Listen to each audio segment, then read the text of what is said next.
সেলিনার রান্নাঘরে সবাইকে স্বাগত। আজকে আমি একটা নতুন ভিডিও নিয়ে চলে এসেছি। আজকে বানাবো গাঁটি কচু আলু চিংড়ি মাছ দিয়ে তরকারি। আপনারা পুরো ভিডিওটা দেখতে থাকুন। কচুটা আমি ছাড়িয়ে নিয়েছি, ভালো করে ধুয়ে নেব। এবার আমি কেটে নেব। এখানে চিংড়ি মাছ নিয়েছি, চিংড়ি মাছে নুন হলুদ মাখিয়ে নেব। নুন দেব, হলুদ দেব। গরম হয়ে গেছে, কড়াই তেল দেব। চিংড়ি মাছটা ভেজে নেব।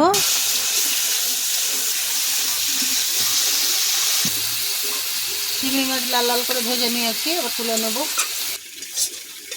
তেল দেবো কড়াই, আলুটা ভেজে নেব। নুন দেব, হলুদ দেব, লাল লাল করে ভেজে নেব। আলুর মধ্যে কচুটা দিয়েও ভেজে নেব একসঙ্গে।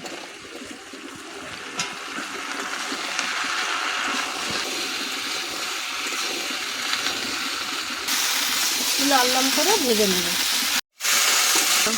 কচু আলু ভাজা হয়ে গেছে, তুলে নেব। তেল কড়াই, কালো জিরে আর শুকনো লঙ্কা দেবো, ফোড়ে নেব।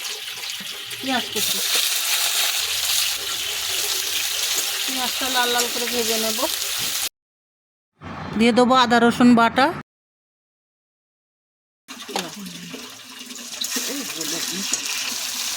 পাকা লঙ্কা বাটা, হলুদ, লঙ্কা গুঁড়ো অল্প করে দেব, ধনে গুঁড়ো, জিরে গুঁড়ো দেব। ভালো করে মশলাটা কষে নেব। অল্প করে জল দেব। মশলা তেল ছেড়ে গেলে তারপরে কচু আলু দেবো। তেল ছেড়ে গেছে, এবার আমি কচু আলু দেবো।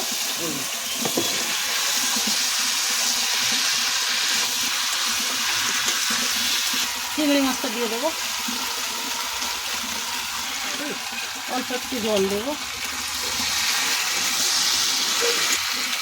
চাপা দেবো।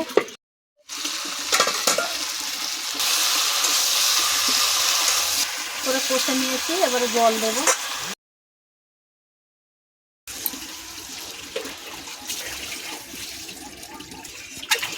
এবারে চাপা দেবো।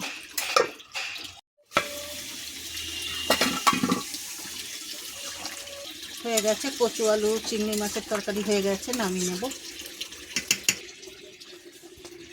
এখানে কচু আলু চিংড়ি মাছ তরকারি রেডি হয়ে গেছে। যদি ভালো লেগে থাকে লাইক কমেন্ট শেয়ার করে দেবেন। নতুন নতুন ভিডিও পাওয়ার জন্য চ্যানেলটিকে সাবস্ক্রাইব করে দেবেন।